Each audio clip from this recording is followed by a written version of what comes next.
Welcome, one and all, throughout time and space for this new episode of Weebs on the Weekends, the podcast where we break down the anime news highlights of the week and give a retrospective look on an anime that premiered 10 years ago. As per our season of special guests, today's episode will include the thoughts of three parties on whether to resurrect or rebury the 2011 anime Steins Gate. My name is Sam Martinez. I'm a part-time weeb, full-time automail mechanic. With me, as always, is my co-host Jay Johnson. Part-time weeb, full-time English language sensei. Now, Jay, today's guest is one of my best friends. He's helped me round out my fandom so that I didn't turn into a complete Japanophile. And he has also helped me in both personal matters and matters of school. He's currently a practicing attorney, which I am so thankful because he can prove that lawyers don't have to play along with the narratives of being disingenuous or cosplaying in red leather to beat people up at night. For today's episode, we have none other than our avocado de ley, Jack! Welcome to the podcast. Thank you, guys. Thank you for that fantastic introduction. I do not cosplay in a Daredevil outfit and beat people up at night, I promise. Oh, that's what you were making an allusion to. Okay, I went with Ace Attorney at Law, and I was like, okay. He doesn't wear red. Yeah, I know. I was like, why are you talking about that? But yeah, Daredevil. Yeah, that makes sense. That makes more sense. Well, thank you guys so much for having me. I really appreciate being here. No worries, man. Is there anything that you would like to tell our listeners about? Give us a little bit perspective on you. Well, sure. I will say that my weeb credentials are probably not as strong as the two of you, but a lot of the anime that I have been exposed to and manga related to it have come from my friendship with you, Sam, as well as friendship with a few other people. And it's mainly been through those that I've been exposed to the series that I really enjoy, and one in particular that we'll be going through today. Awesome. And I know, like, it's particularly with this franchise, because it deals so heavy in time travel. I'm very interested to hear about your thoughts. You know, you being a big Whovian like myself, as well as seeing if you may have linked some Star Trek timey-wimey stuff to this as well, you being a big Trekker as well. And if you want to, we can go on to your 9 anime list so that Jay and I can choose whether or not to swipe right or left on you to see whether or not your credentials are actually... Oh man, I think I know how this is gonna go, but yeah, okay. I've got my my list of 9. Can we go through them like from bottom to top, or does that matter? Whatever order you want to go to. If you want to do like middle down and then middle back, or just like random, it doesn't really matter. Whatever order you think is going to make us swipe right on. Okay, so all right. So I'll go from 9 to 1. We'll start from the bottom and work our way up. So the first one I've got, 4Kids Yu-Gi-Oh! English dub. The way that show was done, I mean, attention was kind of brought to it, I think, in the aughts with Yu-Gi-Oh! The Abridged series. But the original show, I mean, I have some fond memories of watching that, and the admittedly hammy, goofy way in which that dub was done. I have a lot of fondness for it. That's just a fact. Number 8, I have Bakano, a show that you, Sam, introduced to me a couple of years ago, probably a little bit longer than that.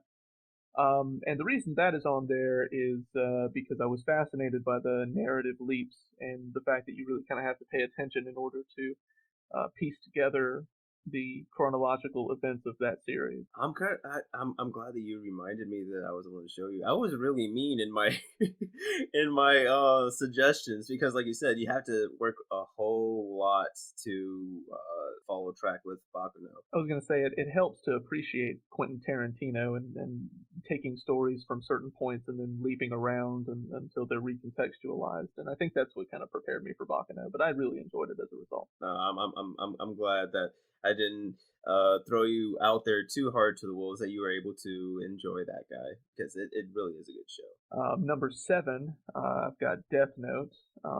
Aughts American kid classic favorite anime. I mean, it's It's got a solid set of characters, an interesting sort of descent into madness, and a very interesting and very well thought out and mapped out sort of detective story and a cat and mouse chase.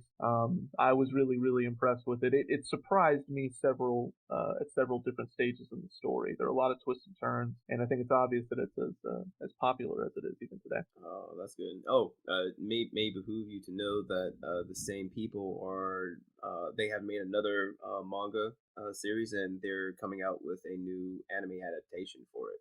I think, Jay, correct me if I'm wrong. Is it like Platinum End or something like that? Yeah, Platinum's End is coming out this fall. Is it a sequel to Death Note, or is it a completely separate story? Yeah, it's basically a death game essentially between same Shinigami human kind of pairing, but now they're in a death battle with other Shinigami human pairs. So to try to become basically the god of the underworld. So somewhat of the same universe, I guess, essentially. Same how Tai Kubo does Bleach and Burn the Witch are kind of in the same universe. So maybe not Okay. the same story, but same universe essentially. So my number 6, Initial D. Of all the anime on my list, Initial D is the one that I've honestly and admittedly seen the least amount of. I've only gotten about halfway through the first season on it. From all the memes you sent me about Initial D, that's the least you've seen? Yeah, and it's not.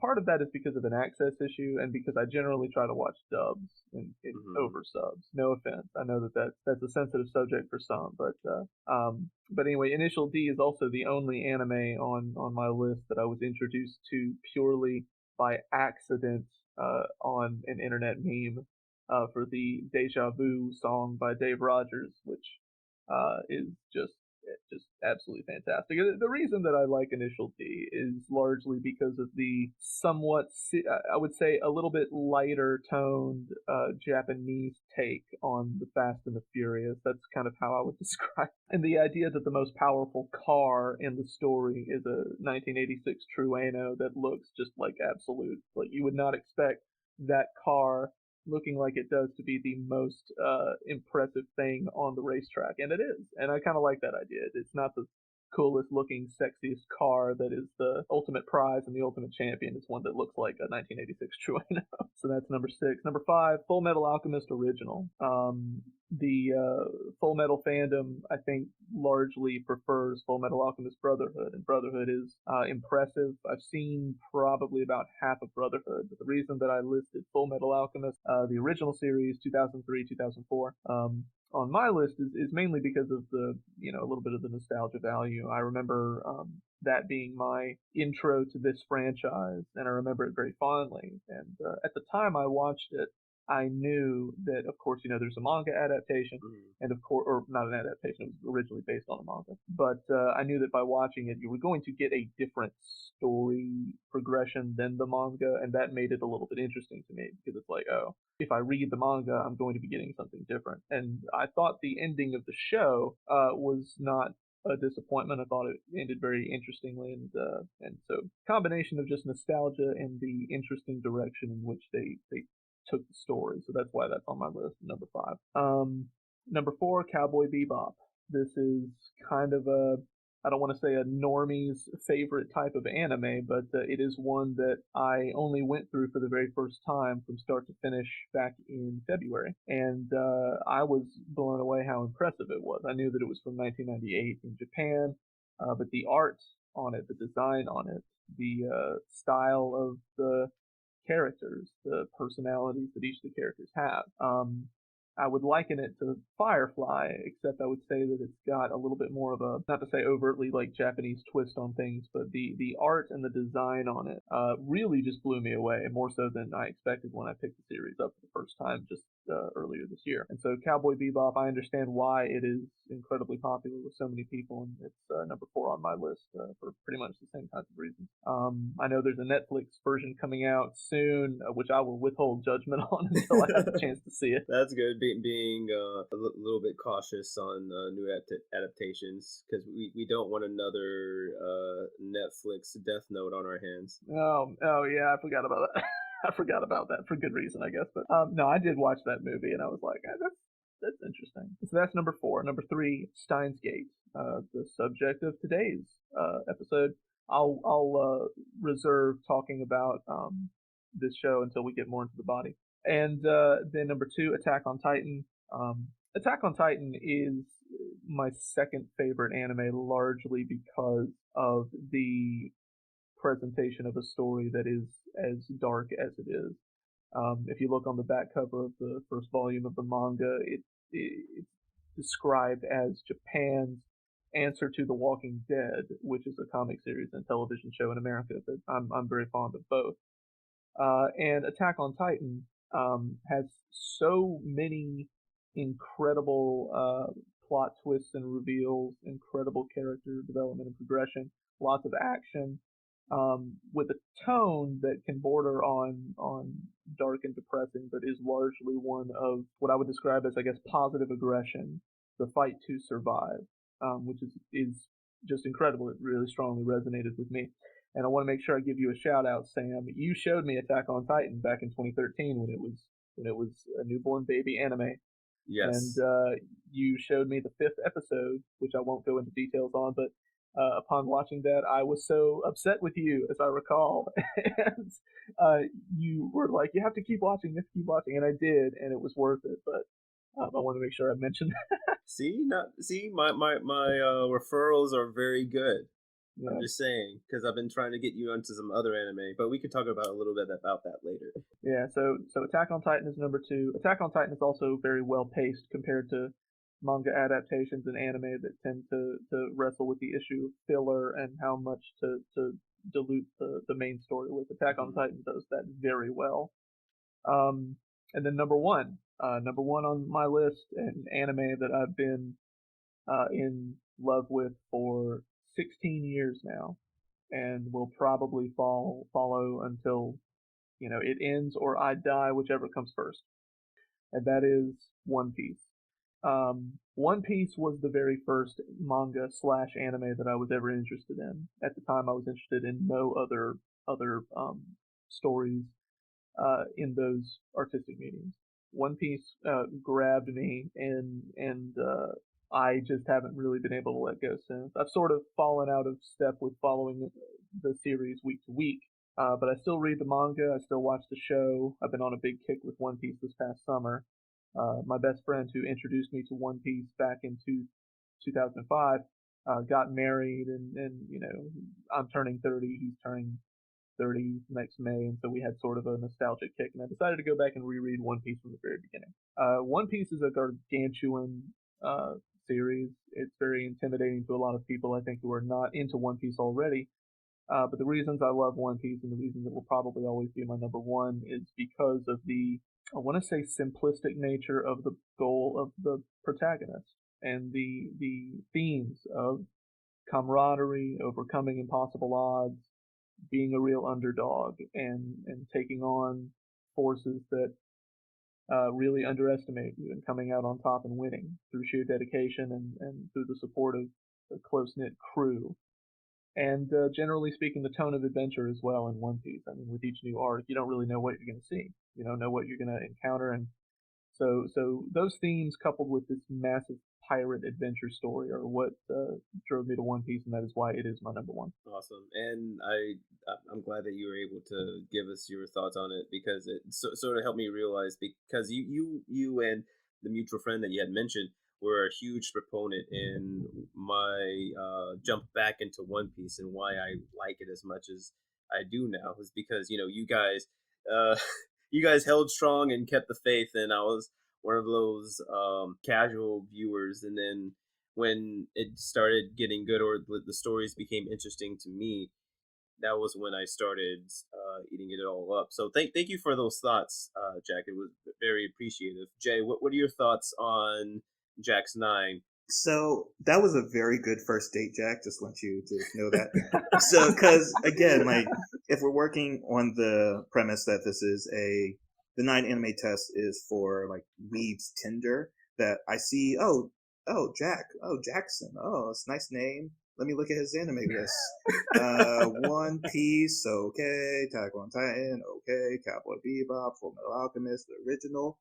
I might date him just because I want to know why he doesn't like Brotherhood as much. Initial D, all right, quality choice. Death Note, okay. He's American, and he's probably in his late 20s. Bakuno, okay, quality. One of the great masterpieces. Yu-Gi-Oh, 4 kids. Okay, all right, decent. I mean, if you put Digimon or Pokemon, I would have also understood.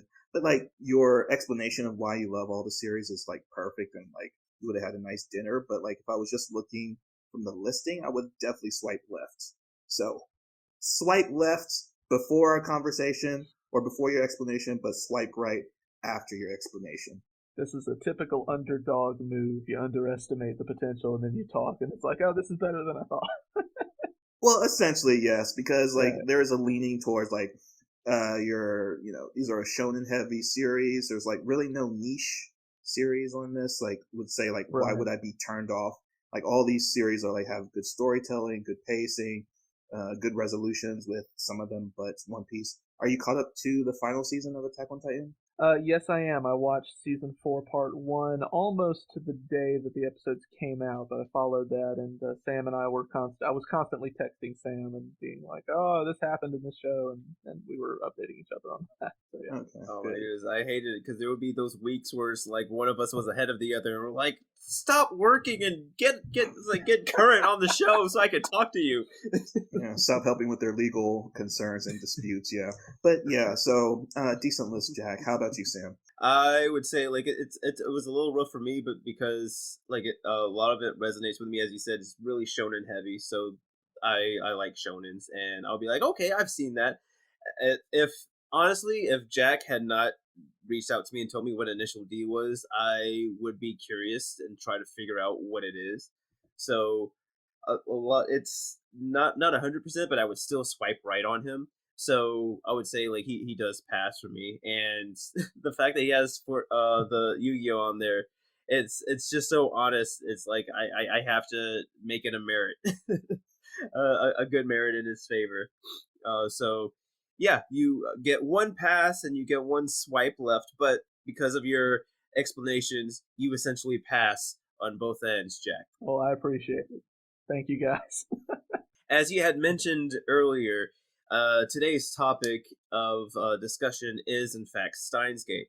And from what I had mentioned earlier, I've had suggested several other animes to you, but it's I guess like at least like correct me if I'm wrong because this is only from my observation because like whenever you do start a new franchise or a new show, it seems like you really do get involved with it.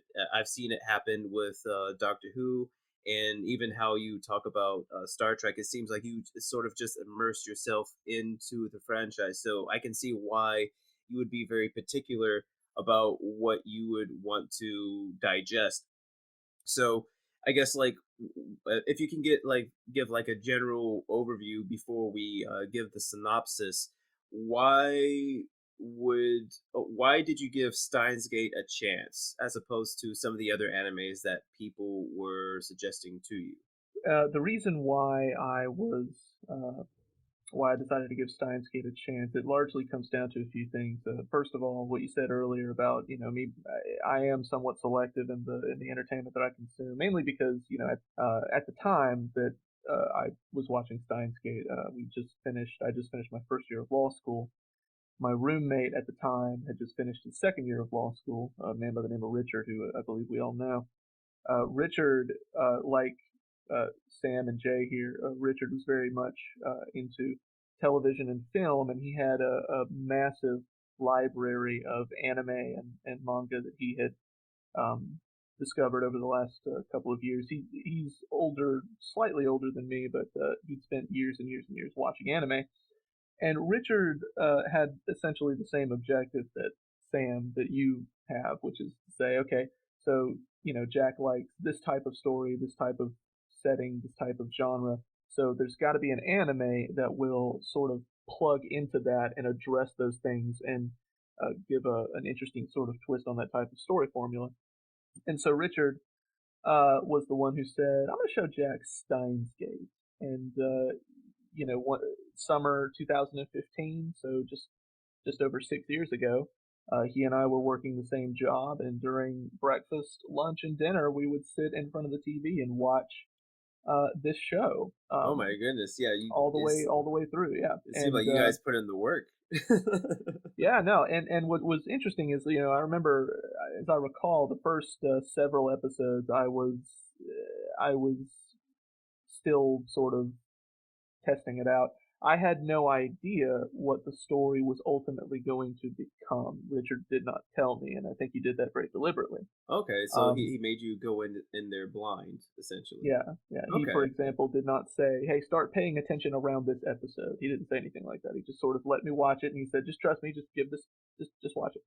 And then by the time the episode hit a certain point, which we'll address, I guess, more in the spoiler section, I was absolutely hooked, and I was like, what? What is going on? Awesome. That's very good to hear. Yeah, and Uh, Richard knew that I was big into time travel stories, and so I think that was the biggest thing that he sort of used to hook me into to start it. okay. No, that's awesome. Jay, before today's episode, were you exposed to Steins Gate at all? Have you watched it? Have you heard of it? Oh, just on the barrier that it basically was for a lot of fans, I guess, back in the days of 2011. But yeah, it's very funny thinking about Steins Gate, retrospectively, because it is that series that a lot of, those pretentious glass pushed up weebs will say, like, oh, you haven't The watched Face. gatekeepers. Yeah, the gatekeepers of the community will kind of use as a barrier to entry. So Steins Gate was always that for me, that people that I wanted to speak about with like sci-fi, because it's so much of my, I guess, my genre now that I'm Hmm. learning from you, Sam, like supporting my dive back into mecha. But it's always been that series that I kind of shied away from for that negative emotional feedback that I got originally. So like, don't call yourself a fan if you haven't seen Steingate. Same thing with like the Faith Day series. Oh, you should watch this. You don't really like anime if you don't watch this. Or same thing with the Studio Ghibli movies. Like, how have you not watched this? You're a terrible fan if you don't watch these films. So that's the only exposure I got to Steins Gate at the time, and now that I'm revisiting it after 10 years, I have some many thoughts about it. Awesome. So let me go ahead, get into the synopsis, and then we can talk about the first three episodes where we're not getting into spoilers, and then we can get into spoilers. Okay. All that is to say that the different time codes will be in our description, and so let's start talking about Steins Gate.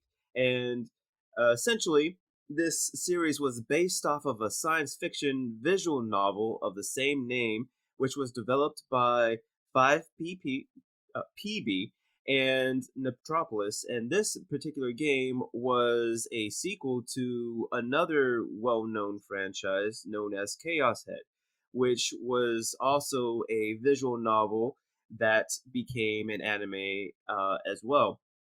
And essentially, in this series, we follow a self proclaimed mad scientist known as Rintaro Okabe, who goes by the non de plume of Hoin Kiyoma. And essentially, we follow him and his friends who live in Akihabara. And essentially, I think he's in I think he's in college. It was sort of like a passing comment, but essentially he has this quote unquote club where they call themselves the Future Gadget Lab, and they essentially do different projects that tickle their fancy. Like they made a laser gun that can control their local TV set, as well as I think they were trying to build a drone first. It seems like they were doing experiments, stuff like that. And we follow them going to a conference a conference in regards to time travel. And from there on, we see them essentially making this contraption that they dubbed the phone wave, where it not only makes bananas go back to where they were in a green and gloopy state, but they are able to send themselves messages that would go backwards in time. and we essentially go down the rabbit hole that them stumbling upon time travel essentially does. And let's see, I'm trying to think if there's anything else. But essentially, the licensor is by Funimation. The studio is White Fox, and the genre is, as we said, sci-fi. It's a psychological drama thriller. It's 24 minutes per episode. The rating is PG-13 and older, surprisingly. And as I said, it's available on Funimation. And real quick before we go on, am I correct in assuming that both of you had seen Steins Gate in the English dub? That's true for me. That's also true for me. Okay, because one other thing that I had forgotten. So, aside from the anime, they were also given a 24 minute OVA special that happened afterwards, Right. and right before we had started this podcast, I had watched the OVA to sort of have Steins Gate flooded in my head again, and I did the surprising thing of watching it in Japanese just to see, and I have to say I much prefer the dub. Oh my goodness, the voice that they gave Daru, which is Okarin's that's the pen name that they give Okabe. His friend Daru. Oh my goodness, it's it sounds so goofy in Japanese. Like the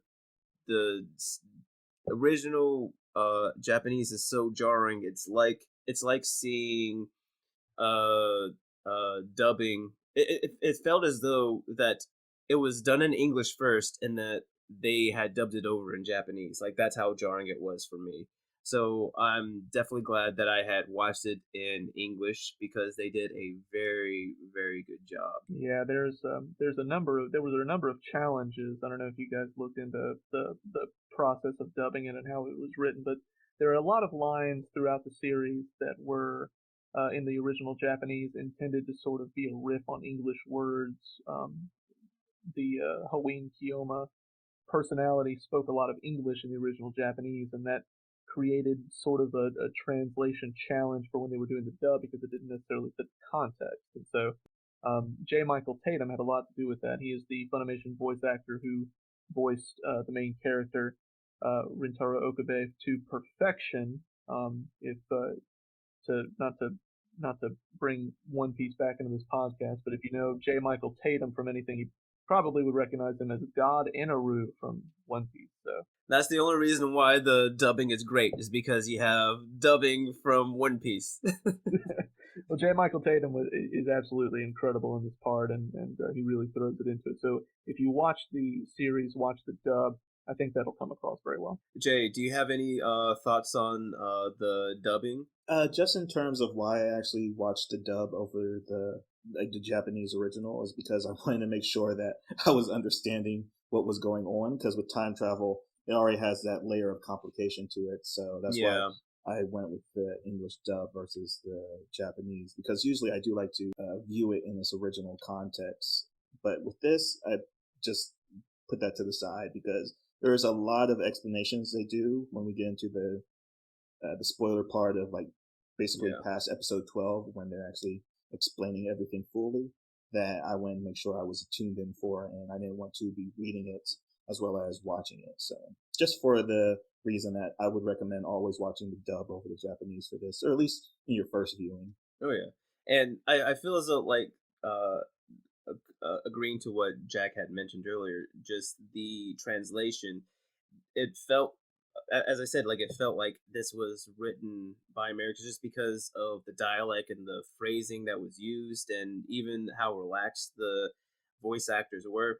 Again, like with Daru, him being, excuse me, the computer hacker for the Future Gadget Lab, how he basically talks in leet speak, but it's done in a casual way, whereas you can understand what he's saying if you even if you don't really recognize the vernacular.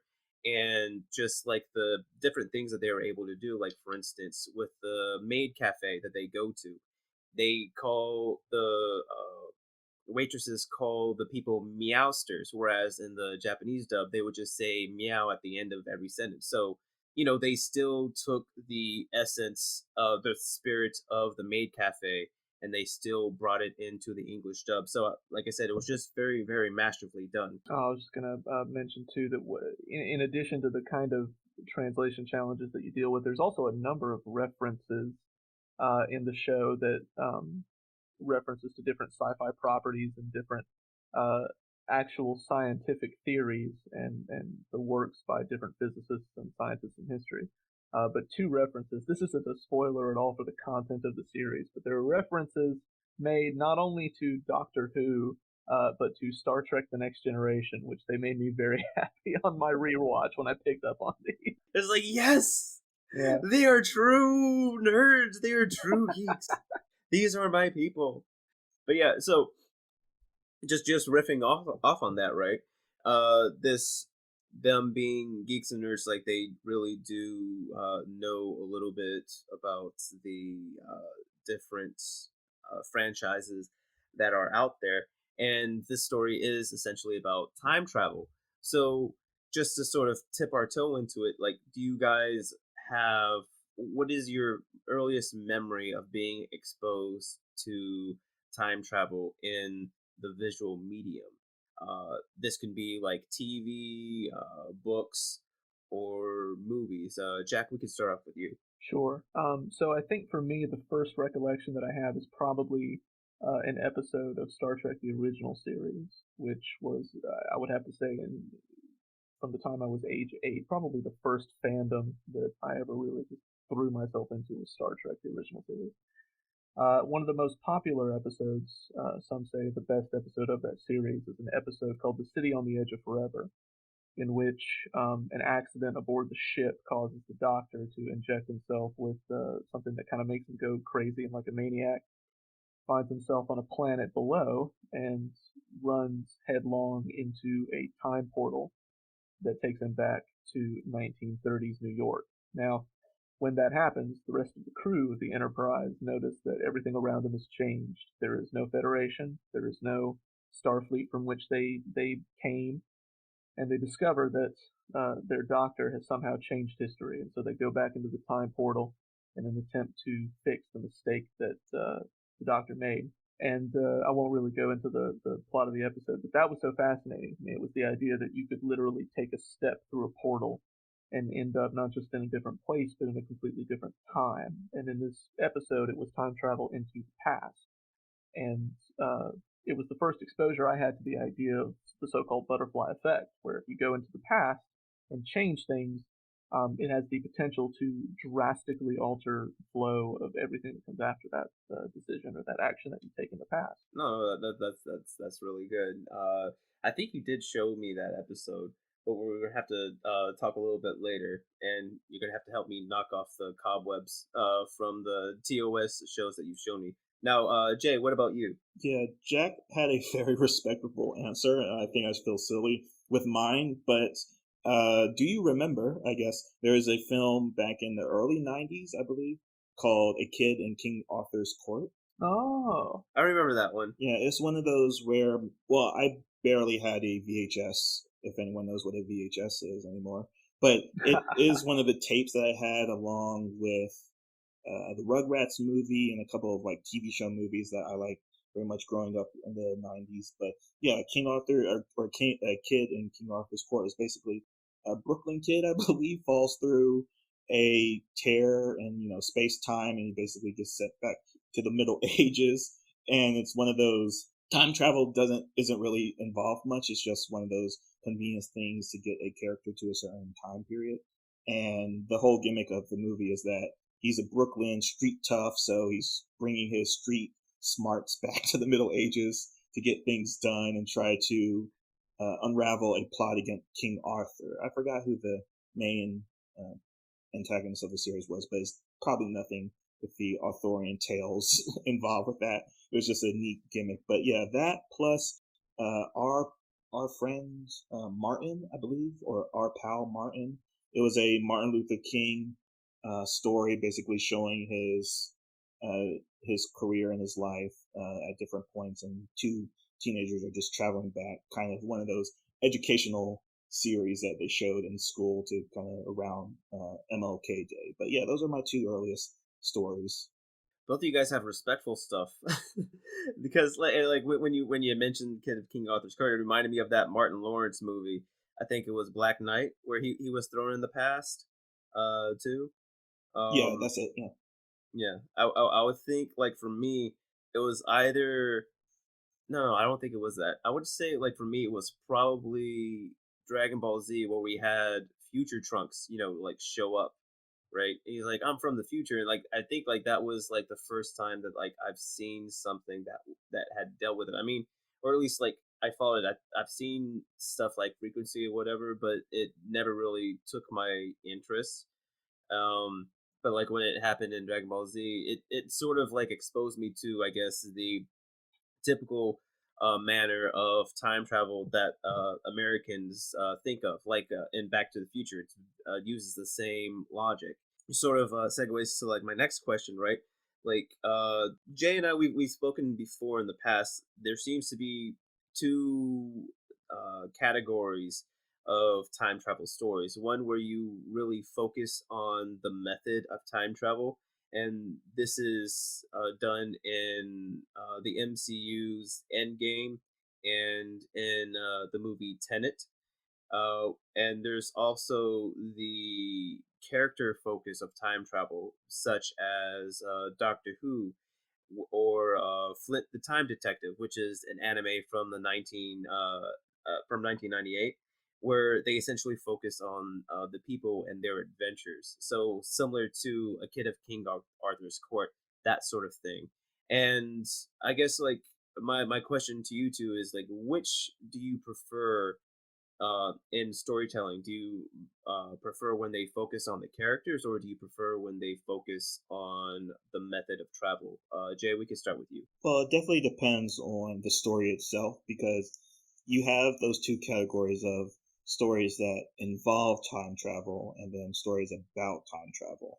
Hmm. And I can only think of maybe five in the past decade that really come to mind when I think about like decent time travel movies. It's like Arrival, Tenet, Predestination, Looper, Edge of Tomorrow, and those are just stories about time travel. So Yeah. I don't think I really care when it's just, oh, displace this person in time, because yes, that's always, I guess that's interesting on the premise of what can they actually do to affect their surroundings, what can being misplaced in time actually do for that character. So like maybe Cloud Atlas is a very weird example of that because it focuses on characters throughout different time periods, but essentially they're all the same character. But for me, when it's a series property, any form of media that goes into the paradox around time travel, like what does that machine or what does that invention actually do for the world?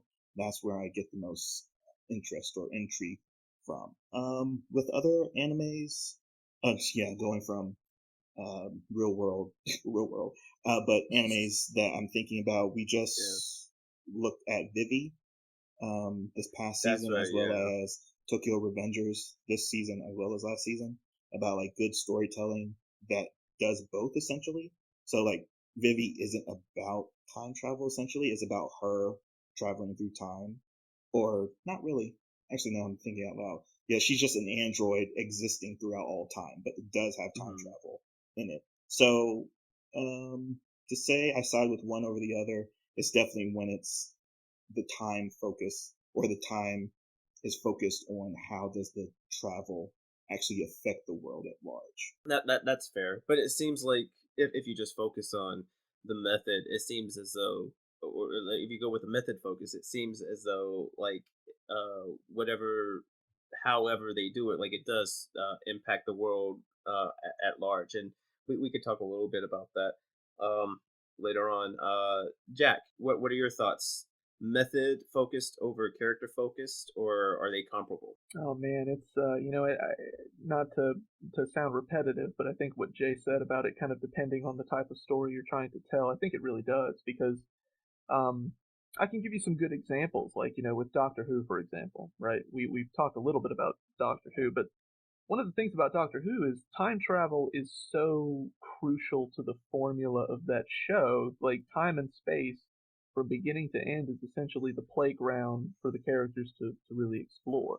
They travel through time in the same way they would take a train or travel on a boat to go somewhere else on a journey, really. And it's so assumed in the show, but even then, you'll notice in Doctor Who, there are several episodes where the act of traveling in time has profound, deep, resonating impact on the characters involved. For one example, there's an episode in the first season of the Revive show called Father's Day with Christopher Eccleston as the Doctor and Billy Piper playing Rose. That episode is a great example of how you can travel in time and space for a few episodes prior, and then boom, you're doing time travel in a way that involves communicating and revisiting a lost loved one, somebody that you never knew because they died. Seeing that and seeing time travel affect characters personally and change their vantage point is so fascinating to me. And I think it's one of the reasons why I love time travel. We all wish we could communicate with people that are no longer with us that we knew. We all wish that we could visit people who we read about in history books or learned about in school, and we wish we could have dinner with them and ask them questions about things. I think what Jay said earlier about it, it's very interesting to see how time travel affects the world at large. But I would say too, my favorite time travel stories are time travel stories where the people and the individuals affected by the process of time travel Hmm. are irrevocably changed because of it, for good or ill, but mostly, as a means of resolution, and time travel sort of acting as a coping mechanism to deal with things like loss and stuff like that. So I would have to err on the side of saying, I prefer time travel stories where the people are the focus. Oh, that sounds good. That way, it's more grounded, it's more intimate.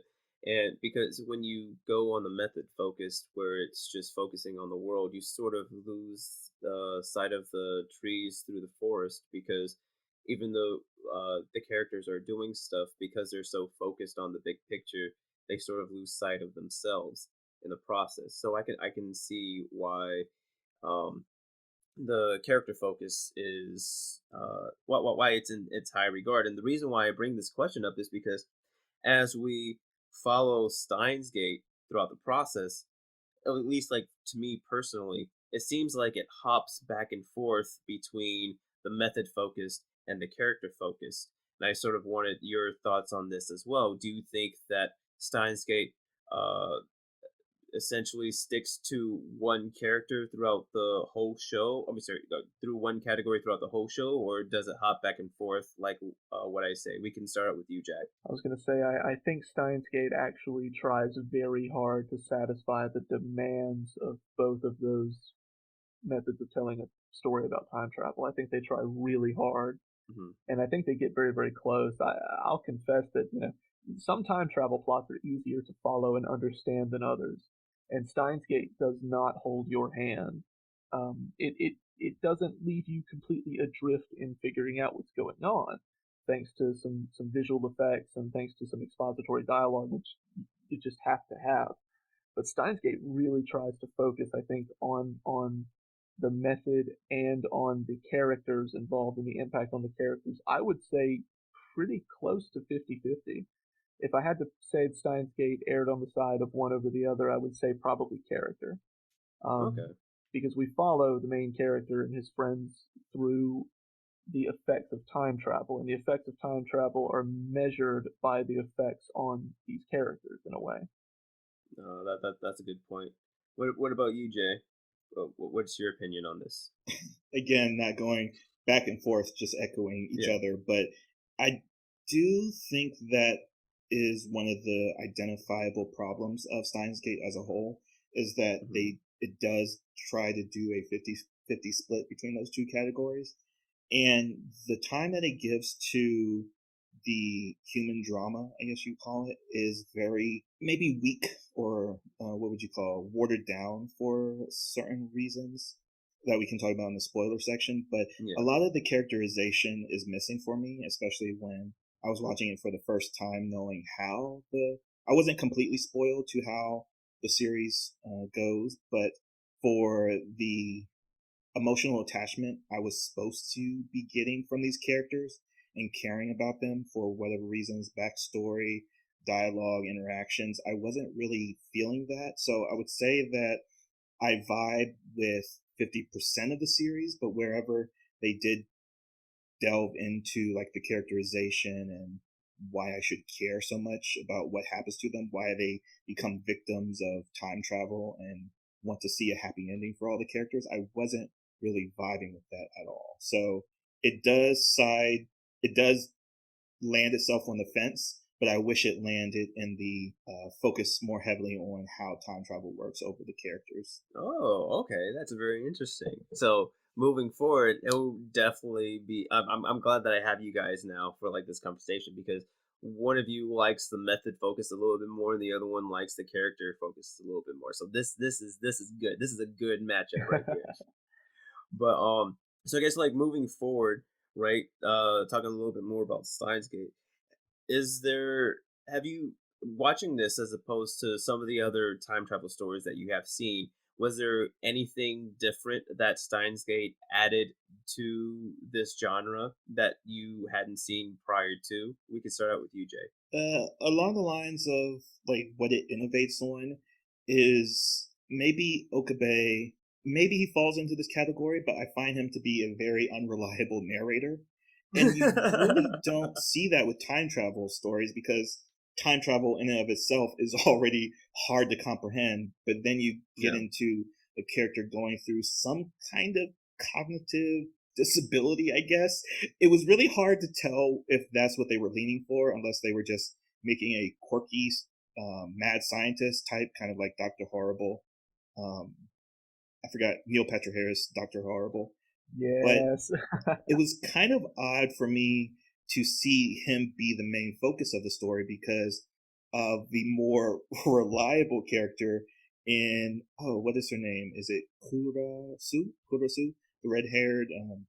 Kurasu, yeah, the red haired Yeah. neuroscientist.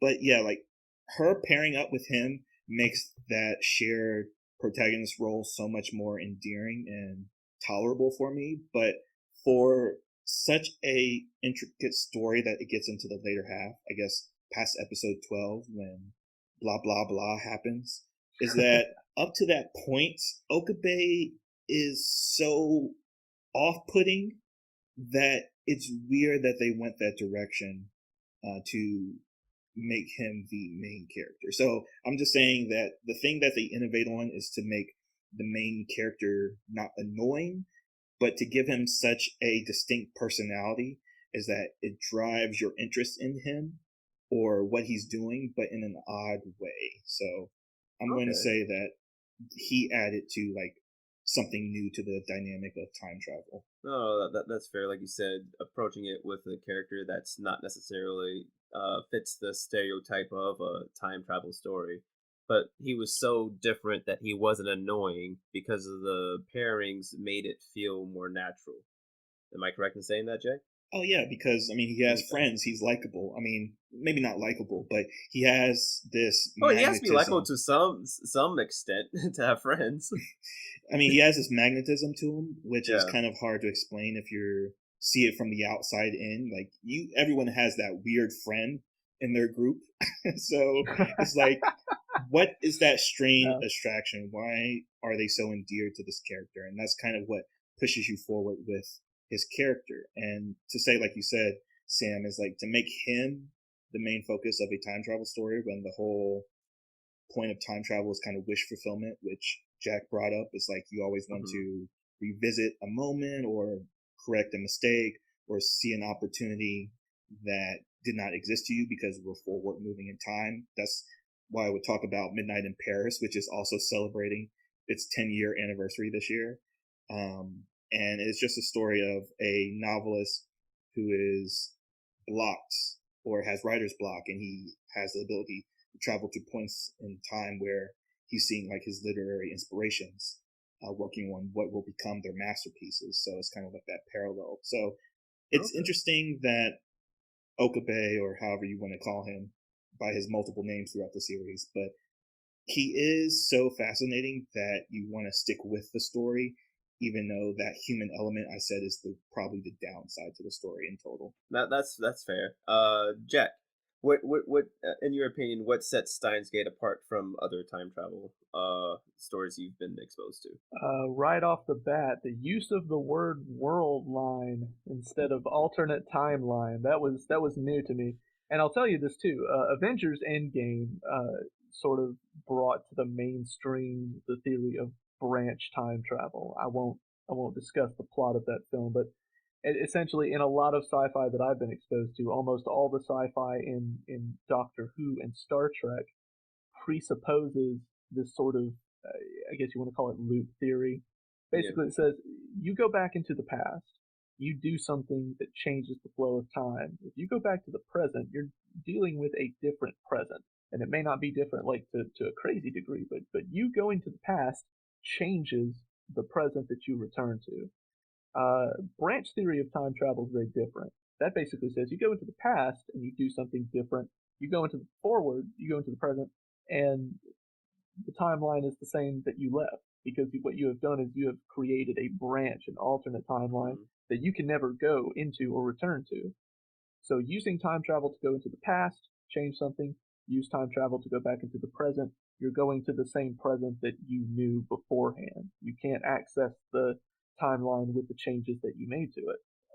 And what Steins Gate does is it sort of, I'm not going to say that it splits the baby and keeps both approaches. I think it Mhm. keeps more of the branch theory because jumping from timeline to timeline to timeline, we don't really have, except for I think maybe a few instances, a situation where you go back into the past to correct the present. It's a lot of the plot involves hopping from one timeline to another to explore the options available to the characters. I guess that was sort of my perception for much of the series. And I think it was so interesting. Instead of calling them timelines, to call them world lines.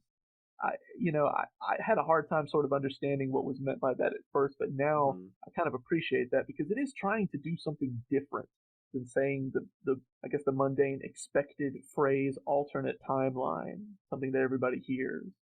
So Steins Gate essentially functioned as my intro to this idea that time travel basically involves you branching off from timeline to timeline to timeline to timeline and going around it doing that. Yeah, because like you said, Jack, there is a, don't throw the baby out with the bathwater kind of comparison of they do, or even in the first episode, they open with like your understanding of time travel is wrong. Is that Right. there's not just one timeline. If we're talking about like Loki, if anyone's seen Loki, but like the Oh sacred yeah. timeline, there's no just sacred timeline. There's branches that every single instance in a person's life creates a infinite number of universes. But also in those later 12 episodes, which we'll get around to, there's also the butterfly effect that complicates that issue further because of when you start meddling with time, there are a cascading effect of events that you have to either proceed with or reverse if you want to get to a different world line. So I think that's what you're talking about, Jack, is that there are kind of two competing theories that compound with each other. I don't know. Though I love both of your points. Done very, very well. Like you had mentioned earlier, Jay, how different Okabe's character is. Like that. That's a good difference in the genre, and even your opinion, Jack. I'm glad that you made that connection because I didn't really think about it now. Like as you said, like the branch there, he's basically hopping between the branches, trying to get back to the correct one, quote unquote. So it's definitely interesting. I really do appreciate those different perspectives. And for me, one thing that this show really did was I think you were the one that mentioned this earlier, Jack, was like how it really references like the real world theories and the different entities, such as CERN, which is a real organization that has an actual hadron collider that they had mentioned in the show, and even Oh John Teeter. man, I would be so interested to see if they sued anybody because of this.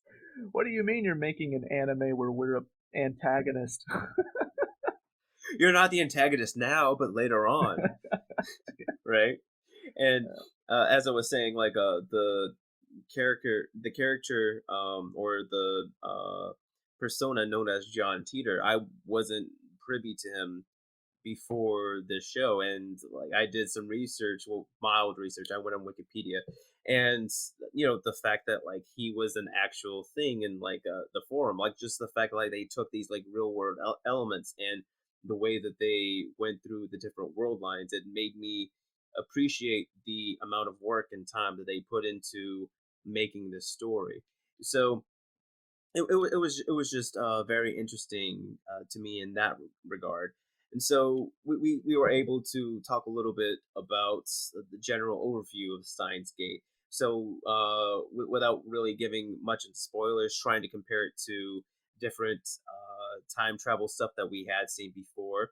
So I feel as though now is a good time to go into spoiler territory. And again, just to remind the audience that the time codes are in the description. So if you don't want to hear timey-wimey spoilery stuff, turn it off now or jump to the end. I gave you some time, so now we're moving forward. Now, both of you had mentioned a big turn in the franchise, and it seems like you both really, really want to talk about it. So, Jay, we could start out with you. You mentioned episode 12. Was this the big turn for you in the franchise? Oh yeah, for sure. Because okay, for one, to close off our non-spoiler discussion, it completely fails the 3 episode test that we do Yeah. because of one, it leans so heavily into that character-driven drama. It's like when you get to those first 3 episodes, there's no reason to continue the show. There's no forward intent or progression. And given that it's 24 episodes, I was like, okay, maybe it's going to come around to episode 6. And episode 6 is where they basically functionally find out the rules of how D-mail works. And of course, Mhm. D-mail is short for DeLorean mail, which is kind of cool. Um, they do a roundtable discussion of names, and I like some of Yeah, the other names a little bit better. But to say that with episode 12, it's the episode where Mamori dies. She gets shot in the head, and that's the PG rating, PG Oh, you're 13 of talking about Mayuri? Mayuri, yeah. Mayuri, yeah. Maori gets shot in the head, and that's the PG 13 rating. Don't show any like a blood trickle, but that's it essentially. And that very much changes the whole genre of the show because the first 12 episodes is like, hey, mad scientist is running around with his grandson, essentially, kind of getting to roundabout things, and basically causing everything that needs to be unraveled in the second half of the show because like Luca wants to be a boy. Wait, Luca wants to be a girl. Oh, Riku, There's yeah, yeah.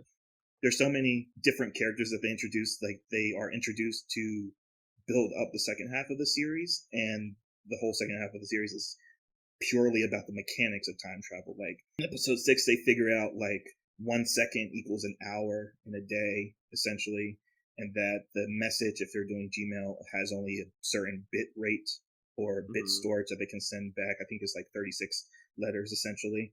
And then they go into the idea of transferring consciousness backwards in time as well. So all that happens in the later half, and then it fails in the first 3 episode tests because of the same reasons that not much is really determined, not much is really focused on in the time travel aspect. Like they figure out the rules in episode 6, and then they see the consequences of pursuing time travel with a sinister organization. With like if you're a Illuminati kind of conspiracy theorist, you're kind of like, of course this tracks a organization that has a hadron collider. Of course would be evil, which is any villain, mentality is that. I remember when the hadron collider news came out, what, 10 years, 15 years ago? Oh Essentially, yeah, yeah. it's like they were like, don't worry, everyone. There's like a 0, 15 to the point of 15. Oh man, I'm not trying to interject, but I remember there was this one politician, American politician, that basically was trying to say, no, it's not that percentage. It's not like 0.15% chance. It's 50-50. It either will destroy the world or it won't. I was like, okay. I do remember that because I believe it was all over Fox News, but and giving him the proper platform. But it's like 0 to the 15th power that would unlikely to ever happen, and Yeah. that's kind of what the show kind of disputes. I guess is that yes, they would keep the results of their experimentation secret because once people have the power to time travel, there is just so much chaos. And they, like Jack said, Mhm. they mention chaos theory, they mention like the branch theory, they mention all these scientific terms that even if you have passing familiarity with, is that oh I've heard that before, or I know what they're talking about. So I very much enjoyed the second half of the season. I forgot your original question, Sam. No. You pretty much hit on it. Okay, Whereas, cool. like, what was the turn of the show for you? It got better. It got enjoyable.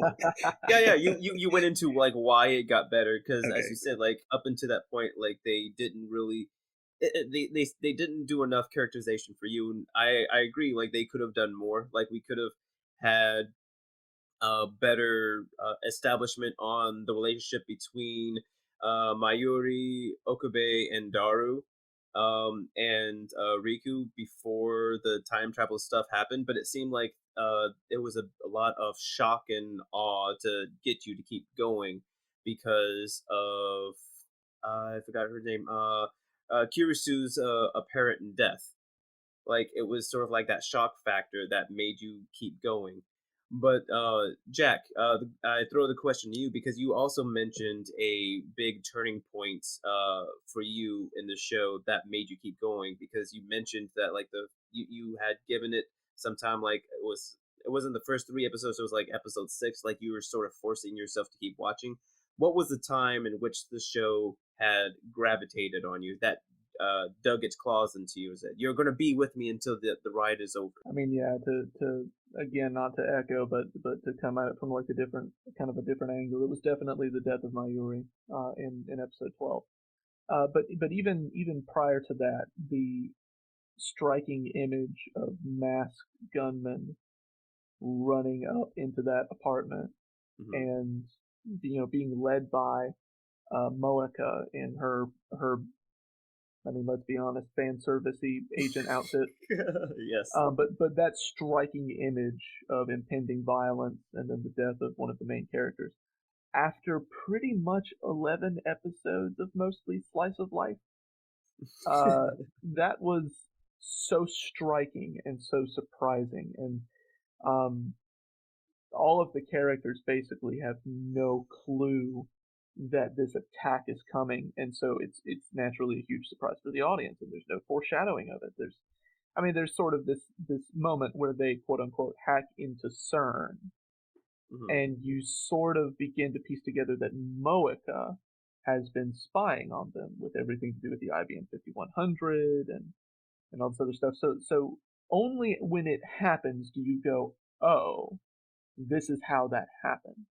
And I Hmm. think, to talk a little bit about the fact that the series is, for all intents and purposes, split into two halves, um, from a focus story perspective, I guess. Uh, Knowing what happens in the second half of the series made the first half a little bit more interesting to watch because you can see the threads, not just necessarily of the time travel stuff, but threads of the plot Hmm. begin to ravel together into what can come before, and it creates this sort of sense of anticipation. There is a brief image in the first episode of Suzuha waving in somebody away from the time capsule that lands on the roof prior to the time capsule crashing into the building. Hmm.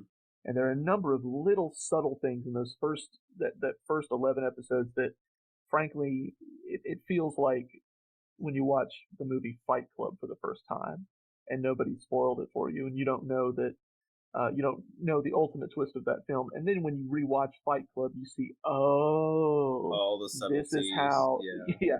So from a so applying that to the story of Steins Gate, the first half is, I think, supported by the second half in that way. But no, I mean that turning point, and not just the death of Mayuri, but the subsequent dozens and dozens of deaths of Mayuri in the different world lines as Okabe is haphazardly leaping from timeline to timeline with one goal in mind, trying to save her life and running the risk of shredding his own mental health in the process. I mean that I know it, fans of the show, people who are familiar with it and listening to the spoiler section probably know this, but J. Michael Tatum had a breakdown during the recording booth. He did? No, Yeah, he didn't. Yes, he did. And the only reason I'm saying this, if it was a private situation where he said that in private, I wouldn't be talking about this. But he said so in a panel that you can find. You can actually find him talking about this on YouTube. But there was a moment where, because of a number of personal things that J. Michael Tatum doesn't necessarily go into, recording the lines of him crying out over the death of Mayuri was essentially him experiencing a breakdown in the recording booth, and they opted to keep in the recording. Oh my goodness. That sort of reminds me of Michael B. Jordan's interview after he did Black Panther. He said that he had to go to therapy because to do the character for Killmonger, he had to go to a dark place to bring that character to life. So, it sort of just reminds me that, like, with actors, whether they're just voice actors or they're actors in front of the camera, that sometimes when you do method acting to that degree, like how like sometimes the lines can be blurred and can affect your mental psyche that way. Yeah, and I think that episode 12 and episode 13, maybe even a little bit of 14, I don't 100% recall, but that space of time is pretty much dominated by you seeing Okabe jump and jump and jump and fail and fail and fail. And I think that was also the moment in the show. Jay mentioned Okabe being a very annoying, sort of infuriating, off-putting type of character with a weird personality. I definitely agreed with that kind of assessment of him. But I think it was episode 12, 13, and 14 where that was the first time I really liked the character, because I felt sorry for him, and because what you, the audience, are seeing happening to him again and again and again and again is something that none of the other characters in the show are, aware of in the moment. Eventually they learn, oh, this is what he's been doing all this time. But to see him jump and fail and jump and fail and seeing what he sees, experiencing the failures that he is experiencing, that created a tremendous amount of a shift in how I perceived not just the series as a whole, but the main character. That sort of stays in the second half of the series, because Okabe will make a world line jump, and then the characters will be like in mid-conversation with him, or he'll be in the lab, and then all of a sudden you will see his head droop, you will see his posture sag, you'll see his eyes grow heavy, and you see a character that is, I mean, he's still the same person, but he's so affected by all of the things that we know he has seen and done, that is, further solidifying the shift in the perception of the main character as well as the overall story. I think there is also something additional that needs to be said about his character, because there is an episode 25, I think. It has a very weird title, but it is basically, because this is a visual novel and visual novels usually have roots, is that one of the episodes is dedicated to what happens when he fails to save man, why is her name always Mayuri? No. He saves Mayuri, but he fails to save Kurisu. Yeah, and he just gives up and becomes a normal college student, and he abandons that mad scientist persona. And I watched that episode, and I was like, so all of that pompous, pretentious kind of Shakespearean way of talking, that kind of, it reminded me of Rosencrantz and Guildenstern. Like taking these like absurd or these mundane moments and like raising them to Shakespearean drama levels of like Bethian proportions. And that's his character, but that's not who he is. And what Jack is saying around episode 12, 13, 14 is that you're seeing his persona worn down, that he can't keep up this image that he sees as himself as a adversary of CERN or this mad scientist destined for greatness. Is that his real character is being, or his persona is being broken down, so you get to see his real personality come through, and that his childhood friend is getting killed over and over again. And I kind of don't believe that he would make the choice not to save Mayuri over saving wow, her name Kirisu. Kirisu, because that's the end choice that he makes. And at the end is that, who do I value most? And Kirisu does say, save Mayuri because I know what it's doing to you. It's breaking you down to a like unidentified level of who you used to be. And he's like, that's my life is not worth that. Your life, her life, my life isn't worth that, because it's two lives for one, because she's a scientist essentially. But yeah, I very much enjoyed that. So again, when it divides at episode 12, that's why I love it so much, is that you really get a sense of Okabe's person versus his persona. I'm glad that you had mentioned the roots, because it's sort of like you had touched on them a little bit before, Jay. As mentioned earlier, this anime was based off of a video game, and I think, Jack, you mentioned that you had played the video game, correct? Oh man, I tried to play the video game. I think that's probably a better a better way of putting it. Essentially, like imagine the pacing of the show, but like a third as fast. So it's mainly just like build up. Yeah. Well, I'll tell you this. Imagine if Steins Gate was written by J.R.R. Tolkien, and you had an explanation for everything that was happening and background on everything that was going on. So he had to get up to go to the bathroom because it was 2 o'clock and the sun was at 5 degrees in the sky. No. That's sort of what it felt like to me. And, Okay. and I will say that so Steins Gate, I don't know if we really discussed like the history of the franchise or anything, but Yeah. the visual novel was how it began. That came out in, I believe, 2009. Mm-hmm. It was then adapted into the anime that we're discussing today, and then it was adapted into a manga later on, which I have not read and I don't know how to get my hands on. But the turning point in the character that Jay referenced, where Okabe gives up time travel and opts for a lifestyle more consistent with, I guess, what we would call a more level-headed or a more normal person. That is, interestingly enough, that's also the subject of a spin-off series that's also 24 episodes called Steins Gate Zero, which I have not seen, and I'll be perfectly honest, I'm a little hesitant to, because the story of the original series I think is so good and developed, and I think it concludes well. But no, yeah, I as far as the game goes, one interesting thing about the game is that there are a number of different ways to end the game, and I think we've talked about this. There's different paths that you can take, and they usually revolve around who Okabe ends up with romantically. Yeah. Which is kind of weird because the show doesn't. I mean, the show there's a handful of episodes toward the late teens in the series where the episodes you get the impression you see like this episode is pretty heavily focused on Luca. This episode is pretty heavily focused on Moeka. This episode's pretty heavily focused on Ferris. And I think the reason for that is in the game, there is a real sort of point where the character can choose to end up with any one of these characters. And there are different endings that you can see online of how Okabe ends up with these different characters, which is very interesting and very weird to me because I feel like the way the show handles Okabe and his romantic feelings for Kurisu is like the only way to go. But that's just me, I guess. People who played the game may feel differently. I don't know. Yes, the OTP that is Okabe and Kirisu, but I did bring that up because I when I first in my first viewing of Steins Gate, I wasn't aware of the visual novel, the video game. That's what I had referred to it as, and so when I had watched those episodes with those characters, I felt as though it was taking that characterization aspect that Jay had mentioned that it was lacking, and essentially trying to info dump you in those episodes with them.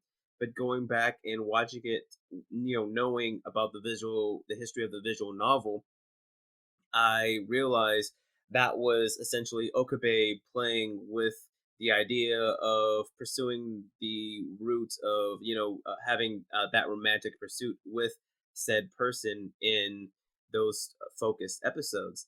And I guess like this question can be directed towards Jay a little bit, and Jack, if you want to chime in, you can, because we've had watched anime before that was based on visual novels that had different roots, and it seemed as though the roots were dependent on the romantic relationships that you've chosen.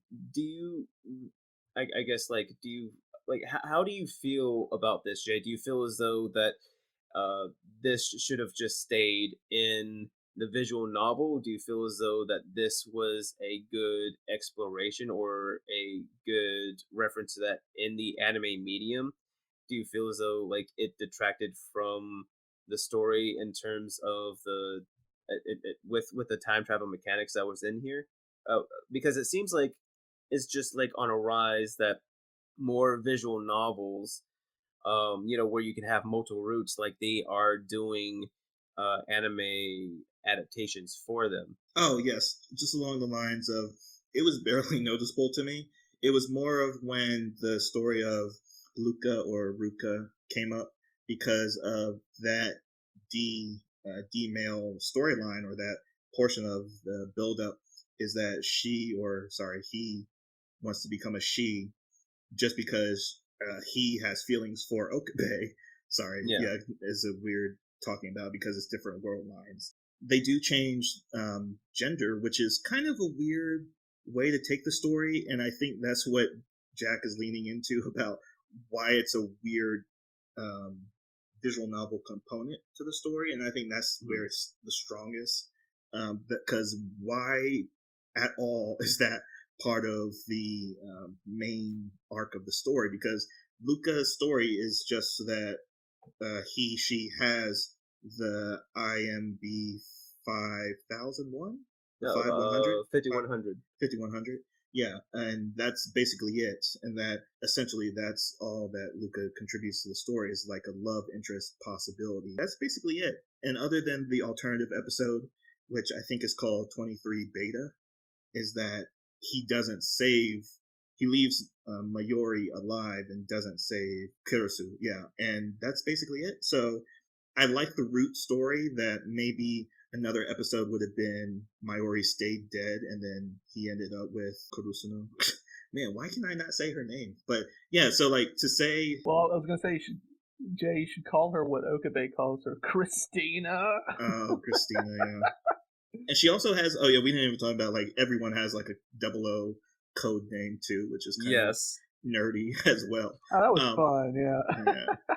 yeah. But yeah, like to say that like the romantic roots is obvious is kind of not apparent, but once you know that it was there, you kind of see it because of how he connects with each of the romantic interests, like, and that's why I kind of keyed into like his personality, which I kind of thought was like very similar to Asperger's, and like all the other uh, female interests or love interests kind of have some kind of antisocial disorder because Mocha doesn't like to speak. She usually communicates through text messages. So when she shows up with a gun, you're like, whoa.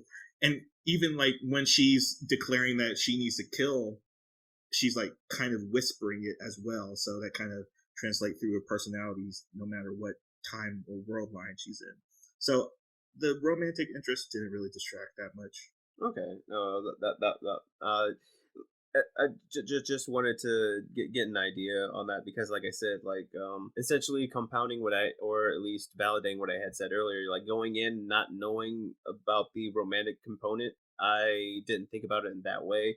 I was just a bit curious because like no, having that history, I guess like it's sort of like I guess like adds more another layer to it. It's like, oh, okay, this would have been another route or something along those lines. It was just a very interesting thing seeing how being having it translated from the visual novel to an anime, seeing the things that they were sort of picking and choosing what to bring to the table.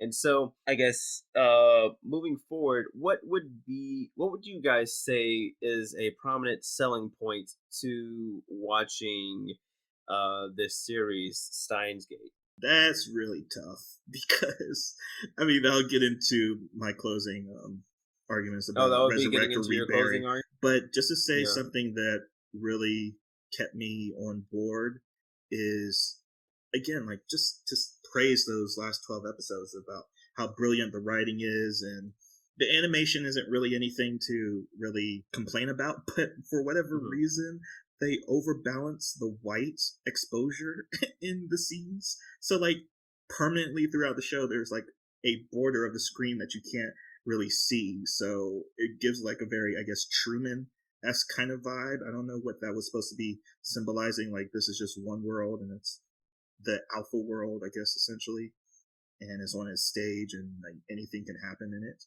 And like even when Okabe like sends his first Gmail, the world goes blank white when he's in Akuhabara and everyone just disappears. But a selling point, now I'm digging for something, because what would be a great selling point? Because it's really hard to sell a time travel story that's just about the mechanics of time travel, but that's what's so great and intriguing about those 12 episodes is that, yes, you're dealing from branch theory, but also a cascading of a butterfly effect where he has to undo every single D-mail that led up to episode 3, and that means, or episode 12, and that means that everyone's wish or everyone's wish fulfillment has to be reversed in some kind of way. And if you're sending something to the past to change something, you're doing that for a reason. And that kind of gets glossed over a little bit, but it's really sad. And I think that's kind of the beauty of the story in itself, is that, yes, Okabe is the main character, and yes, once you get access to time travel, you want to change things, but those changes have consequences. And everyone that's got into contact with Okabe to change something in their past kind of has to come to terms with, when you change something in the past, you're neglecting the present. And I think that's a selling point, is that there's a lesson to be learned in this wacky world of time travel, and a guy slowly driving himself into badness to save a girl that we don't really know why he should care about. He ends up turning himself into the mad scientist that he pretends to be, right? Um, Jack, what about you? What are some prominent selling points to recommend this series to somebody? Well, so the interesting thing that I would say to start with in terms of a selling point is to keep in mind, as I said at the start of this, I mean, my Weeb credentials are significantly lower. I'm not have not swum in the deep end of the anime artistic medium. So I'm coming at this as somebody who's a fan of the show and who is a fan of probably only a few anime, maybe just a couple more than the ones that I gave in my top 9. So this is a show that I think you can enjoy even if you are not incredibly well versed in the anime world or the styles of the medium. I think you can still appreciate it very much. Uh, but so that sort of is the sort of surface level. It's an anime. I don't really watch anime. Why should I give the show a shot? Well, because it's something that's a little bit more accessible, I feel like, than perhaps some other anime may be. But I would also say too, the biggest selling points are if you like science, if you like time travel, those I would say would be the biggest things to point out and to tell people, because I think the characters are well done. I think the characters are well written. I like the progression. Uh, I mean, we can't sing enough praises of the second half of the series too, but I think that talking about the characters and their journey is well and good, but I think the science and the time travel make it stand out. And I would say if you dig those types of stories, then you're not going to be disappointed watching it. At least, like, I'm just ruminating on a little bit like what Jay had mentioned earlier in terms of like how neurotic Okabe becomes in terms of time travel, and it seems like that's a big theme. Is it?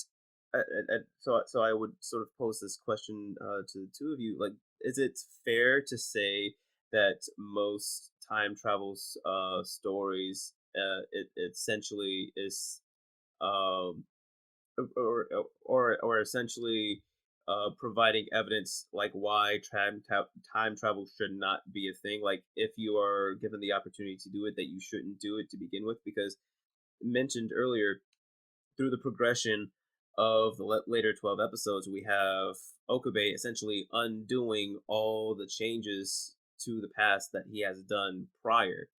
And I feel as though like it's sort of like an occurring theme in most time travel stories. I think it's really even heavy in. I don't remember the original author's name, but the person who wrote the book The Time Machine. It was even a big theme in that one. So I guess again, just to repeat the question, like, do you think it's fair to say that most time travel stories, especially in Steins Gate, is just a sort of like a monkey's paw type warning to say that time travel should not be messed with at all? We can start with Jay. Oh, I'm sorry, not Jay. Jack. Oh man. I'm not really sure. I don't know that the show presents a message like that in an Mhm. on the nose, direct, in your face type of way. I think that as the characters are fiddling around with this thing, they discover that they need to take it seriously. But I mean, ultimately, by the end of the series, their motivation in using time travel is to prevent World War III and to prevent that attempted murderer father of Kurisu from taking his theories to the dadgum Russians. And so I think that by the end of it, it's sort of like, okay, well, we're going to use time travel to avert apocalypse, and maybe we'll put it away after that. But um, I don't know. I don't know that the show communicates a clear message of, hey, this is something that mankind shouldn't help with. I think that it does serve to humble Okabe. I think that Okabe eventually gets to a point where he realizes, man, I am in over my head, and this is so much bigger and more difficult than I had ever anticipated with when we were playing around with future gadgets. But I don't know. I don't know that it's as clear cut as that. No, that's fair. Like you said, like it's sort of like this a fun and wonderful thing, and then by the time you're knee deep into it, you sort of realize the amount of responsibilities that entail with doing said thing, and so you come out with a more mature lens to it. Okay, I can definitely see that. What about you, Jay? What are your thoughts? Rick and Morty actually had. You need to repeat. Yeah, Rick and Morty actually had. Rick and Morty actually had a very poignant episode about time travel last season. It involved snakes. I can't remember the title, Yes. but it was essentially the lesson that, like you're kind of talking about, Sam, is that time travel is a snake that eats its own tail. Is that Hmm. the only way to really. Oh, now I get why it was all centered on snakes. That makes more sense. I didn't get that at all. I thought it was just something random wacky that they were doing. I'm sorry, Jay. I didn't mean to interrupt you. No, it's problem. That's why I'm here to give you epiphanies, moments of insight. Yeah, it is a thing of time travel only works when it folds in on in itself, because that's why the first episode is brilliant after you watch the rest of the 24 episodes. And that's why I would warrant that this is a series that does need a second viewing, because uh, Okay. Jack did bring it up multiple times, is that there's so many intricate things that is going on in the background or won't mean something for maybe 10 episodes. And it very much reminds me of Edgar Wright's movies, of how much is layered in a scene. And okay, coming back into what is so good about the series is that there's so much layered context that you get when you go through all 24 episodes and then revisit it. And nothing's wrong with revisiting a time travel movie, because that shows that the movie is That it did its enjoyable. job. Yeah, Yeah. it's enjoyable on the first viewing, and then maybe even more enjoyable on the second or third viewing.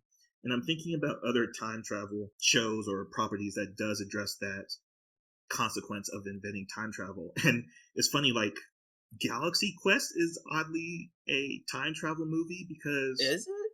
I thought that because I didn't remember that time travel was actually involved in that movie. Was it? yeah, so at the very end of the movie, that all this bad is happening, like the ship is being invaded, people have been killed, and who's the main dude? Tim Allen.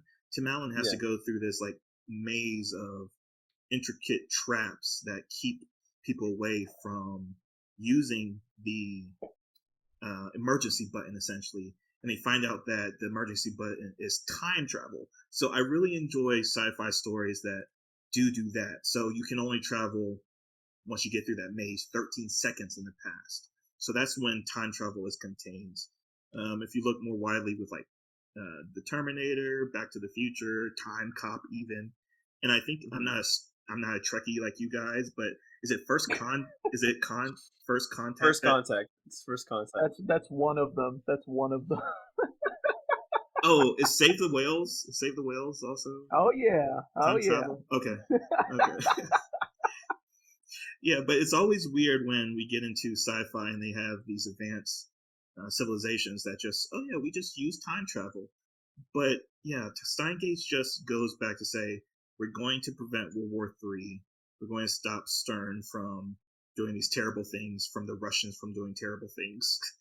And then that's it. There's no reason to really use time travel. And I like that upended way of saying like time travel is used to address the problems that time travel causes, but once you solve that, don't do it anymore. No, so yeah, I sort of like that. Like it's again, it doesn't go out of its way to send a message, but it is ambivalent. In that case, as Jack had mentioned, where it's like you start dealing with it, and then you have to use it to sort of tie up your loose ends. And then if you do get a chance to save the world from World War III because the Russians, that'll be great. Just don't do it anymore. So like it seems like the topics, especially like with like it has been very heavy recently. So like just to lighten things up before we try to wind things down, I had asked you guys before this, like, what would be a phrase that you would tell your friends or even our listeners that you are in fact from the future? Because I feel as though that every time that Okabe had time leaped, had he used his phrase, I mean, he used the phrase with Kurisu, but he only used it in certain instances, and it seemed to be annoying to me that he had to keep telling himself or at least recapping everything to his friends and they not believe him. So like if they had established a code phrase or a code word, I feel as though that would have been so much easier for him in his journey. And so I just wanted to see what your phrases would be, something short, that way you can let your friends know, it's like, this is serious, I need you to like listen to me right now, like that sort of thing. So Jay, we can go with you. What would your phrase be? I would go with banana bread. It is a code word used in this video game I really love called Spy Party, Yeah. and you basically use that code word to basically convey secret messages between operatives who are being targeted by a sniper. So if any of my video game friends know me, they know that banana bread has that connotation to it. So I wonder, I like, say how would you use that? Is like, it's time to get the banana bread out the oven, or would you just straight up say banana bread? that's how it's said. You just say banana bread. What about you, Jack? What's a phrase that you would use? Okay, so I've thought about this a lot. Yeah. And what I would do is I would again borrow something from Star Trek, the original series. Essentially, there's a code that Captain Kirk and Spock use in one episode to basically communicate the message that, okay, I'm down on the planet and things are fine, or I'm down on the planet and there's an imposter that's trying to get up to the ship and things are not fine. So the way they do it is a sign and a countersign, and they're in the form of chess moves. Oh, So, okay. so on the ship you call down to the planet, Spock would be like Queen to Queen's level 3, and the response to that is Queen to King's level 1. So what I would say is, if I come back from the future and I cannot talk about what I saw, I would tell my people Queen to Queen's level 3. If it's super, super important and I have to reveal something, I would say Queen to Queen's level 3 and Queen to King's level 1. Okay, so I sort of like that. It's sort of a double a dual layer type thing, where it's like, if you only just say half the phrase, you'll be like, okay, I can't talk about this. Or if you say the full phrase, it's like, this is something super serious, I need you to listen, Yeah. don't ask questions. So I sort of like that. No, that's really good. And I've also plugged that into conversations with my future or past self. That's how we're gonna respond. Like, Queen to Queens level 3, Queen to Kings level 1. Oh my gosh, what's happened? Oh no, it's the organization. It's kind of funny, like and I would have to say I would have to give my phrase too, because this is more of a reference to Doctor Who, because it's during Capaldi's time. I can't remember who he said it to, if it was to Claire or if it was to Bill, but he basically called humans like a bunch of pudding brains. And like it's like there's even like a song named Pudding Brains, and the fact that I think it was Kirisu, she was getting to Okabe's face because he had taken one of her pudding cups, and she had called him Pudding Brains. So that is now my time travel phrase. Is just pudding brains. But yeah, so like I said, we're now like winding things down, sort of wanting to wrap things up. Do you have any final thoughts that you would like to say about this franchise, Jack, that you didn't get a chance to mention before? I would say basically that it was a great show. I'm glad I did the rewatch. Um, there is a film that apparently takes place after the events of the flagship series. Mhm. I do not know if there's a film for Steins Gate Zero.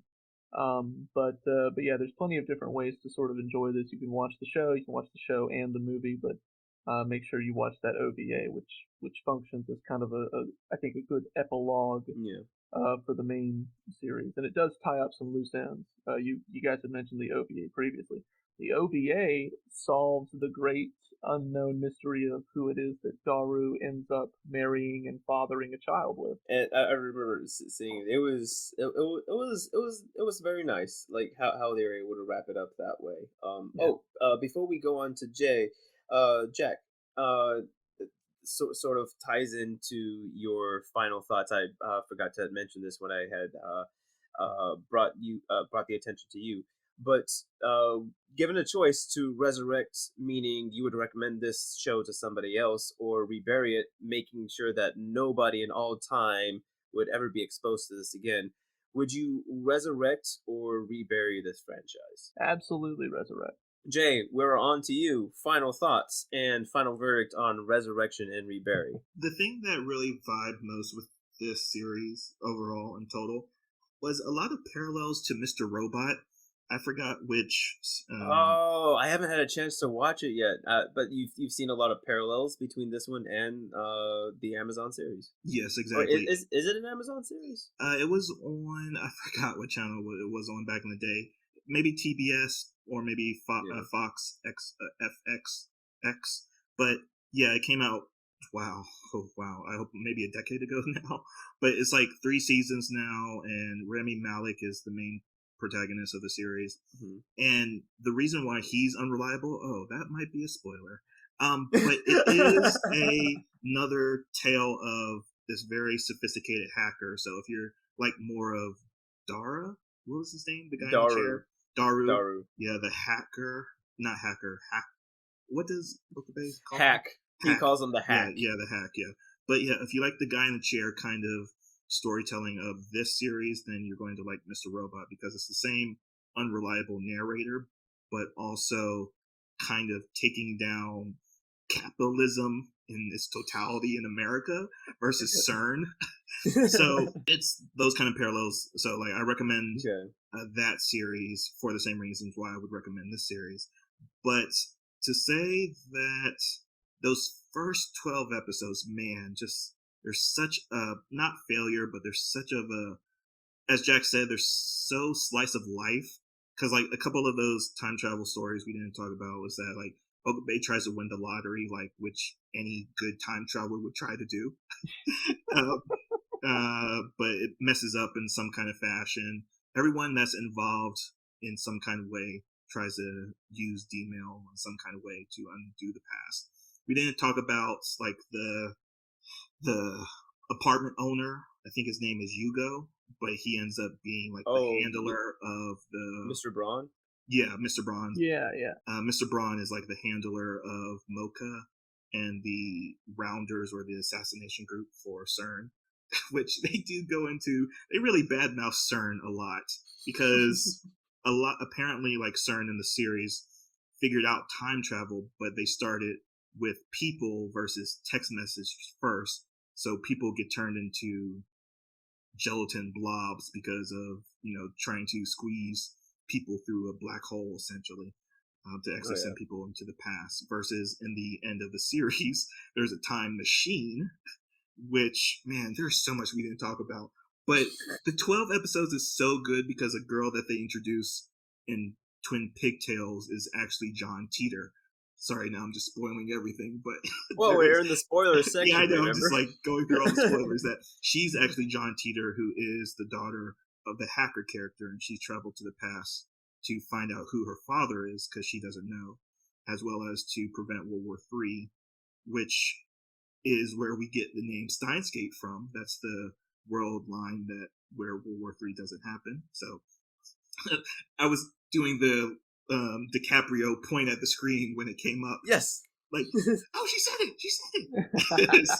She said it. And again, wrapping around to the brilliance of the first episode is that she wasn't dead. I don't think. I'm forgetting if she was actually dead or was that a different world line. But she set It up. was, yeah. Yeah, he set up her looking to get stabbed to trick his past self to thinking that she died, so he would go to create time travel. So it's weird that the story folds back in on itself in the first episode, and I very much enjoyed that. To say all that, I wouldn't recommend it. It is 24 episodes. Like, it is a series I enjoyed, but again, my barometer is always, I'm a seasonal anime kind of guy, so I'm watching Mhm. 8 other anime right now. So would I recommend this to someone else that's doing the same? And I can't really, because it demands you watch all 24 episodes as well as a rewatch. So I'm firmly in the camp of Reburied. Oh, You know what that that's means? hard. What does that Sam, mean? you know what that means? That means that you have to tie break. Oh, so before I go on to tie breaking, right? I do want to say, Jay, I think I did find the source of your phrase "milk toast." Jack, I don't know if you're familiar, but whenever Yeah. he finds a character that's just like flat or bland, he would use the descriptor "milk toast," and I think you got it from Okube because I have it right here on episode 10, timestamp 1943. He uses the phrase "milk toast," and I have to say, like, that was probably like the first time that I was ever exposed to it, and I didn't remember it until you have used it several times on this podcast. So I think that may be the origin. Okay, then that's two things that has seeped into my anime consciousness then, because the other thing that I do is do do do, and I've never known where that is from. I never known where that's from, and now I know where it's from. I feel like I feel like you have to resurrect it on those bases. The fact that it had seeped into your subconsciousness so hard. Well, that's interesting too, because that's another translation issue. Because in the English dub, it's do to do. In the Japanese, it's tutoru. Yeah, that's how you can tell. That's lame. I would have to I would have to resurrect it with a caveat in the sense that if you do watch it, maybe watch it a second time, but it's sort of like it's one of those things where I think Jay, we might have mentioned it in passing or off podcast. Steins Gate, it's one of those things where it's good, but it's limited watching, right? It's not one of those things where it's good and you can watch it over and over and over again. For me, mainly, I can't watch it repeatedly just because of how manic and how intense psychologically Okabe goes. Okabe's path is throughout this entire show. All in all, at the end of the ride, it is very well worth it. As Jack had mentioned earlier, you see this character, he is essentially peeled away and brought down and humbled in a very and he is now mature. But he is able to come on the other side of it, essentially reclaiming his previous self, and now has a more mature outlook on his scientific exploits, and he also has a uh, deeper appreciation for the relationships that he has. And the first half of the show is a bit muddled, but you appreciate it that much more because of the second half of the show. And with the way that they fabricate the story, and they portray it as well in terms of like the different world lines and how everything is a little bit different. Like when he would shift back with some of the D-mails, sometimes Suzuha would be there, sometimes she wouldn't be there because of the different machinations of what was going on. And I just appreciate that how it was well written in that regard. So I would say I would at least resurrect it in the for those who truly do appreciate time travel stories, and very much how Richard had exposed Jack to this in the sense of, hey, you like time travel? This is how time travel is done properly in the anime medium, right? Aside from something that's super fantastical, like that you would see in Flip the Time Detective or something like that. So that's why I would sort of resurrect it in that case. For it to be a sort of case study on what would time travel done right in anime look like in that regard. So at the end, we have a straight up resurrect from our guest Jack. We have a straight up rebury from Jay, and I'm sort of on the fence with a resurrect with a caveat on there. So I broke the tie. uh, uh, uh, very fairly meekly. And again, so those are our thoughts on Steins Gate, and we can go around giving some final thoughts before we close, so we can start out with Jack. So final thoughts. Like I do generally love the series. I enjoyed my rewatch. I will offer one thing. I haven't been very critical of the series, but there is one thing that it kind of just occurred to me when we were talking Yeah. a little bit about it just now that I haven't brought up yet. And I will say, if I have one little stickler of criticism, I feel like it was a very much a sorely missed opportunity to really show what Okabe, Daru, and some of the other characters look like in 2036 and what they look like in the future. I know that it's revealed that Okabe died in the future, but I really wish that there had been some sort of a moment maybe included in a flashback from Suzuha, where we actually got to really see what these characters look like in the future. I think that would have been so interesting. And for some reason, I can't, there are probably several, probably some good ones, but we're not really treated to that. And the closest we get is a conversation that Okabe has with his future self. It's not so much a conversation as it is a recorded message. And even in the recorded message, you don't really see future Okabe very clearly enough to see to see if he looks significantly different or not. But I just thought, that's one thing I really wish the show had kind of done just a little bit. But other than that, no, I have a generally positive impression of this show. I mean, it's number 3. It is right behind Attack on Titan and One Piece for me. Um, so yeah, I'm very, very happy to have watched it, happy to have rewatched it. I want to check out the film. I'm a little hesitant on Steins Gate Zero, but I'll probably take a dive into that at some point. But just to say that, and to say again, thank you guys so much for having me on to talk about the show. I really appreciate it. Also, it was a pleasure having you on. Thank you for joining us. You really did add a good aspect to the conversation that we've had here today. Jay, any final thoughts and comments for us? Oh yeah, I would like to close with a joke. I'm glad you're already laughing because it's maybe a terrible joke, but I heard a really good time travel joke tomorrow. Oh wow, that's a great one-liner. Oh.